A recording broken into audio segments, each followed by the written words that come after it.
Hello বন্ধুরা, good morning. সবাই কেমন আছো? আশা করছি সবাই ভীষণ ভালো আছো। তুলির সংসারে সবাইকে অনেক অনেক ওয়েলকাম। চলে এসেছি আবার একটি নতুন ব্লগ নিয়ে। আর আজকের ব্লগটা শুক্রবারের। এখন সকাল বেজে গেছে 8টা, আর তোমাদেরকে সঙ্গে নিয়ে আমি ব্লগটা আজকে শুরু করছি। দেখতে থাকো, আশা করছি আজকের ব্লগটাও তোমাদের খুব ভালো লাগবে।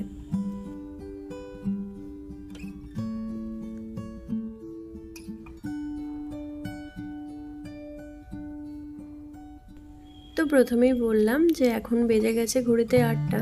আসলে সকালবেলাতে ইন্দু স্কুল ছিল, তো ঘুম থেকে উঠেছি অনেকক্ষণ। আর আজকে তোমাদের দাদা যে মাংস এনে দিয়েছে, মানে ও ইন্দুকে স্কুল দিয়ে ফেরার পথে আমাকে মাংসটা এনে দিয়েছিল রান্না করার জন্য। আসলে ওকে বলেছিলাম মাছ আনতে, তো এত বেলাতে মাছটা পাইনি। মাছের ওই মানে পাইকারি বাজার থেকে নেয়, তো সেখানে মাছটা অনেক সকালেই চলে যায়, তাই এত বেলাতে পাওয়া যায় না। আর বাইরে থেকেও মাছ কেনে না, তাই ওখান থেকে আর মাছটা পাইনি। আমাকে বললো একটু চিকেন নিয়ে যাচ্ছি, আর সঙ্গে একটু পকোড়ার পিসও এনেছে। এটা অবশ্য এখন করব না, ধুয়ে পরিষ্কার করে রেখে দেবো। এটা ওই সন্ধেবেলার দিকে করব, তাহলে সন্ধেবেলা স্ন্যাক্সে খেতে কিন্তু বেশ ভালোই লাগে, পকোড়া আর সঙ্গে কফি। তো সেই জন্য এটা এখন মাংসগুলো ধুয়ে পরিষ্কার করে রেখে দিচ্ছি, আর কি রান্না হবে সেটাও রেডি করে রাখবো। তো সমস্ত কিছু রেডি করে রেখে তারপর আমি স্নান করে নেব।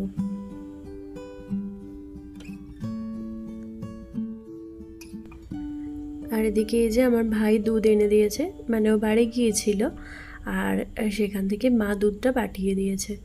আর দুধটা ছাঁকতে গিয়ে তারপর মনে পড়ছে, মানে যতবারই দুধ কেনা হয়, কিনে মানে টাটকা দুধটা যখন আনা হয় তখন ছেঁকেই নিই, সবাই সেটাই করে। তো দুধটা ছাঁকতে গিয়ে তখন মনে পড়ছে যে দুধটা তো ছাঁকাই ছিল, আর সঙ্গে দুধটা ফোটানোও ছিল। মানে দুধটা কালকে নিয়েছিল বলে মা ফুটিয়ে রেখেছিল, আর সেটা আজকে বোতলে ভরে এনেছে, তাই আর ছাঁকার কোনো প্রয়োজন নেই। তো ওদিকে দুধটা গরম করতে বসিয়ে দিলাম, আর অনেকটা পরিমাণে দুধ আনে, তো সেই জন্য ওই 2-3টে জায়গা করে সেখানে মানে গরম করতে হয়।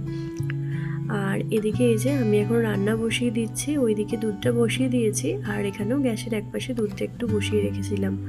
তো এরপর হচ্ছে রান্না করে নেব। আর আজকে রান্না বান্না কি হবে বলো তো? এই যে কুমড়োটা তো আমার মাসি শাশুড়ি বাড়ি থেকে দিয়েছিল কুমড়ো, তো সেটাই কাটা হয়েছিল আজকে, অনেকটা একটা গোটা কুমড়ো দিয়েছিল। আর সেই কুমড়োটা থেকে হাফ আমাদের রাখা হয়েছে, আর হাফ আমার ভাসুরের বাড়িতে দিয়ে দেওয়া হয়েছে। তো সেই কুমড়োটা দিয়ে আজকে একটু কুমড়োর তরকারি করব। যদিও মাছের মাথা নেই, ওটাই একটু পেঁয়াজ রসুন দিয়ে করে দিলে খেতে কিন্তু বেশ ভালোই লাগে। আর কুমড়ো তো মানে ছিল বাড়িতে, আর পুঁইটাও সঙ্গে বাড়ি দিই, কারণ পুঁইটা তো কিনে আনা হয়নি। আর আমাদের বাড়িতে যে পুঁইটা হয়েছে সেটা থেকে তুলে আমি কেটে রেখেছিলাম।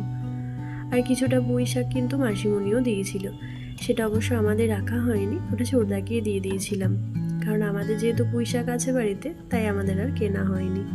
তো এটা দিয়ে একটুখানি প্রথমে তরকারিটা করে নেব, আর তারপর পেঁয়াজ রসুন দিয়ে একটু ছুঁকে দিলেই হয়ে যাবে পুঁই কুমড়োর তরকারি। আর এদিকে মাংস সমস্ত কিছু রেডি করে রেখেছিলাম, তো মাংসটা এখন বসিয়ে নিচ্ছি। আর তোমাদের দাদা প্রথমেই বলেছিল যে মাংসটা একটু কষা কষা করতে, কিন্তু কষা করলে আমি তো আর ডাল ফাল কিছু করিনি, তো সেই জন্য মনে হলো যে অল্প একটু মাখা মাখা মতো করি, তাহলে ডালেরও প্রয়োজন হবে না। আর আমার বিনিশোনা তো অন্য কিছু দিয়ে খায়, তো ওকে আলাদা মতো করে দিলেই হয়ে যাবে। তো প্রথমে আলুটা ভেজে নিলাম, আর আলু দিয়ে জানো তো তোমাদের দাদা একদম মাংস খেতে চায় না, ওর মনে হয় যে আলু ভাতে দিয়ে খেতে, মানে আলু ভর্তা করে নিতে। ও আমাকে বারবার ওটাই বলে, কিন্তু আমার আবার মাংসের আলু দিয়ে খেতেই বেশি ভালো লাগে, সেটা কষাই হোক বা ঝোল, প্রত্যেকটা মানে খাসির মাংসই হোক বা মুরগির মাংস, দুটোতেই মনে হয় একটু আলু দিয়ে মাংসটা খেতে বেশি ভালো লাগে। তো নিজের মতোই আজকে করেছিলাম, বারবার ওর পছন্দ মতোই ওই আলু ভাতে করি, কিন্তু এবার মনে হলো না, একটুখানি নিজের পছন্দটাও মানে মাঝে মধ্যে করা ভালো, তাই না? তো প্রথমে পেঁয়াজ টেয়াজটা ভালো করে ভেজে নিয়েছিলাম, আর এখন মশলা দিয়ে বেশ ভালো করে কষিয়ে নিচ্ছি, আর তারপর মাংসটা দিয়ে ভালো করে কষিয়ে রান্নাটা করে নেব। আর আজকে জানো তো মুড়ি খাবার সেরকম কিছু করিনি, মানে মুড়ি খাবার কিছু করিনি, আমি একা ছিলাম খেতে। আর বিনিকে ওই যে ইন্দুর টিফিনে দিয়েছিলাম, আজকে ইন্দুকে রুটি দিয়েছিলাম, তো সেই রুটি ইন্দুকেও মানে বিনিকেও খাইয়ে দিয়েছি, রুটি আর একটুখানি তরকারি। ও তো ওটা খেয়ে নিয়েছে, আর আমি ভাবলাম আমার জন্য আর কিছু করব না, আমি একটু ছাতুর শরবত খেয়ে নিয়েছিলাম। আর ছাতুর শরবত খেলে দেখবে পেটটা বেশ অনেকক্ষণ ভর্তি থাকে, তাই তোমার চট করে মানে আমার চট করে খিদেটা পাবে না, সেই জন্য ছাতুর শরবতটাই খেয়ে নিয়েছিলাম। আর তারপর স্নান টান করে পুজো টুজো করে নিয়েছিলাম। আর এই যে রান্নাবান্না করছি এখন। আর রান্না হয়ে গেলেই, মাংস হয়ে গেলেই মনে হয় খুব তাড়াতাড়ি ভাতটা খেয়ে নিই, তাই না? এটা আমার ছোট্টবেলাকার অভ্যাস। মানে মাংস হতেই আমি মাকে সবসময় বলতাম যে আমাকে তাড়াতাড়ি ভাত দিয়ে দাও। মানে জানি না কেন এরা মনে হতো, এখনও তাই মনে হয় যে মাংস হলেই যেন খুব তাড়াতাড়ি খিদেটা পেয়ে যায়। অন্য কোনো তরকারিতে সেরকম খিদে পায় না, কিন্তু মাংস হলেই এই জিনিসটা হয়। তো এখন ভালো করে কষিয়ে নেব। আর এই চিকেন জানো তো খুব মানে ওই চিকেন ঢাকা দিয়ে দিয়ে যতক্ষণ ধরে কষাবো ততক্ষণ তেল ছাড়তেই থাকবে, তো ওইভাবেই মাংসটা হয়ে যাবে। আর এদিকে ওই যে পেঁয়াজ রসুন একটু দিয়ে এখন পুঁই শাকটা রান্না করে নেব। মানে পুঁই শাকটা তো কড়াই আছে, একটু পেঁয়াজ রসুন আর মশলা দিয়ে ভালো করে একটু কষিয়ে নিয়ে তারপর এই পুঁই শাকটা দিয়ে দেবো, তাহলে মানে ভালো লাগবে খেতে। আর আমি তো এই জিনিসটা জানতাম না আর করতামও না, আমি ওই মাছের মাথা থাকলে সেটা দিয়েই রান্না করে নিতাম। কিন্তু আমার দিদি একবার বলেছিল যে মাছের মাথা না থাকলেও যদি এই পেঁয়াজ রসুন দিয়ে একটু কষিয়ে নিয়ে পুঁই শাকটা শেষে একটু ছুঁকে দেওয়া যায় না, ওটাও কিন্তু খেতে বেশ ভালো লাগে। তো সেরকমই আজকেও সেই জিনিসটাই রান্না করছিলাম। মোটামুটি দেখো এখানে কষানো হয়ে গেছে, আর এবার পুঁই শাকটা দিয়ে দেবো। আর নুন মিষ্টিটা ব্যালেন্স হয়ে গেছে নাকি দেখে নিয়ে তারপর নামিয়ে নেব। তো রান্না করছি আর একবার করে ফাঁকে মেয়েকে দেখে আসছি, মানে আমার বিনি সোনা। ও জানো তো আমি যতক্ষণ রান্নাঘরে রান্না করি ততক্ষণ আমার পেছনে থাকে, এটা ওটা সেটা নিয়ে খেলা করে। ওকে যে টিভি চালিয়ে একটু করে বসিয়ে দিয়ে আসি, কিন্তু ও কিছুতেই থাকে না। ওর ছোট্ট থেকে এটা অভ্যাস, একদম ছোট্টবেলাতে। তখন তো আমি ওকে কোলে নিয়ে মানে কোলে নিয়ে নিয়ে রান্না করতাম। আর একবার তো মহা সমস্যা একটা হয়েছিল, গরম একটু খুন্তিটা ওর পায়ের কাছে লেগে গেছিলো। আর তারপর থেকে আমি রান্নার লোক রেখেছিলাম, কারণ একদম আর পেরে উঠছিলাম না সেই জন্য। তো এখানে দুধটা দেখো একদম মানে ফুটে গেছিলো, তো চাপা দিয়ে রেখে দিয়েছি। আর নুনটাও শেষ হয়ে গিয়েছিল নুনদান দিতে, তো সেটা একটু ঢেলে নিলাম। রান্না করতে করতে নুন শেষ হয়ে গেলে একটু সমস্যাই হয়। তো রান্না করতে করতে যদিও শেষ হয়নি, মানে অল্প একটু পড়েছিল, আমি দেখলাম যে না আগে থেকেই ঢেলে রেখে দিই, তাহলে কাজের সময় অতটা অসুবিধা হবে না। যাই হোক, ওদিকে আমার মাংস রান্না কিন্তু একদম মোটামুটি কমপ্লিট হয়ে গেছে। আর এরপর সবাইকে খেতে দিয়ে দেবো। আর তার মাঝখানে আমারও তো ভীষণই খিদে পেয়ে গেছে, যেহেতু দুপুর মানে জলখাবারে কিছু খাওয়া হয়নি, তাই আমিও খেয়ে নেব। আর আজকে তো সিম্পল রান্না ছিল, ওই যে পুঁই কুমড়ো তরকারি আর সঙ্গে মাংস, এটাই ছিল রান্না। আর এটা এই যে তোমাদের দাদাকে প্লেটটা সাজিয়ে দিয়ে দিয়েছিলাম, আর তারপর আমরা সবাই মিলে খেয়ে নেব। আর এরই মধ্যে বিনি সোনারও খাওয়া হয়ে গেছে। তো এখন হয়ে গেছে বিকেলবেলা, আর আমার ফ্লিপকার্ট থেকে জিনিস এসেছে একটা, সেটা ইন্দু মানে আমি ডেলিভারি নিয়েছিলাম, ইন্দু ওখানে দাঁড়িয়েছিল। বেশ কয়েকটা সংসারের জিনিস কিনতে দিয়েছি, মানে কিনেছি, অর্ডার করেছিলাম ফ্লিপকার্টে, সেগুলোই আস্তে আস্তে আসতে শুরু করেছে। তো সবগুলো এসে যাক, তোমাদের সঙ্গে একদিন অবশ্যই শেয়ার করব।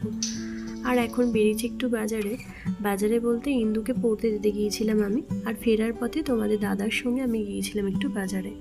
আর ওই যে আমাদের মশলা মানে ওই হলুদ গুঁড়ো, জিরে গুঁড়ো এগুলো শেষ হয়ে গিয়েছিলো, ওগুলোই আনছিলাম, দোকান থেকে কিনতে গিয়েছিলাম। আর তার সঙ্গে ইন্দু আমাকে বলেছিল যে ওর জন্য কয়েকটা পেস্ট্রি কিনতে, তো সেটাই ভাবলাম কিনতে যাই। আর এই যে আমরা চলে এসেছি প্যারামাউন্টে। আর প্যারামাউন্ট থেকে আমরা যতবার কেক কিনি না ওখান থেকে কিনি, জানো তো, বার্থডে কেক নয়, এমনি পেস্ট্রি যেগুলো কিনি সেগুলো, ওগুলো কিন্তু খেতে বেশ ভালো থাকে। তো অনেক রকমের দেখে মনে হচ্ছিলো তো সব নিই, তো কয়েকটা জিনিস নিয়েছি। আর আমার বিনি ওর বাবার কোলে চেপে বলছে যে ওকে দুটো কিন্ডার জয় কিনে দিতে হবে। তো মানে ও প্রথমে একটা বায়না করলো, তারপর বাবার বললো যে দিদির জন্য কিনতে হবে, মানে একা কিছুতেই নেবে না, দিদিরও চাই। এই জিনিসটা খুব ভালো, জানো তো, ছোটো থেকে এই জিনিসগুলো শেখানো বেশ ভালো। তো এই যে সমস্ত কেকগুলো ভাবলাম একটু তোমাদের দেখিয়ে দিই, আমার তো দেখতে বেশ ভালোই লাগছিল। তো চলো, আমাদের মোটামুটি কেনা কমপ্লিট, এইবার বাড়ি চলে এসেছি। আর কি কিনেছি চলো তোমাদের সঙ্গে শেয়ার করি। প্রথমে একটা পাউরুটি কিনেছিলাম, পাউরুটি তো এমনি মানে সকাল সন্ধ্যে সব বেলাতেই খাওয়া হয়। আর তার সঙ্গে ওই যে ওদের দুজনকার দুটো কিন্ডার জয় কিনেছিলাম, আর এই যে একটা চকলেট সিরাপ কিনেছিলাম। চকলেট সিরাপটা এই জন্যই কিনেছিলাম যে আমার খুব ইচ্ছা হচ্ছে কদিন ধরে যে একটু কোল্ড কফি খাবো, তো সেই জন্য। আর সঙ্গে কয়েকটা পেস্ট্রি কিনেছিলাম। সেই পেস্ট্রিগুলো ছিল কী কী ফ্লেভার ছিল এখন আর মনে নেই। একটা মনে হয় রসমালাই ছিল, আর তার সঙ্গে একটা ম্যাঙ্গো ছিল, আর একটা চকলেট ছিল, আর একটা ছিল আমেরিকান বাটারস্কচ না এরকম কিছু একটা। তো এগুলোই ছিল, এইগুলোই কিনে বাড়ি চলে এসেছিলাম। আর আসার পর তোমাদেরকে দেখিয়েও দিলাম। তো চলো এগুলো এখনও রেখে দেবো, এগুলো এখন খাবে না। ইন্দুর তো কালকে স্কুল নেই, ও বলেছিল টিফিনে নিয়ে যাওয়ার জন্য এনে দিতে, তো এমনি বাড়িতেও খেয়ে নেবে। তো এই কেকগুলো কিন্তু বেশ ভালো, জানো তো, খুব ভালো লাগে খেতে মাঝে মধ্যেই।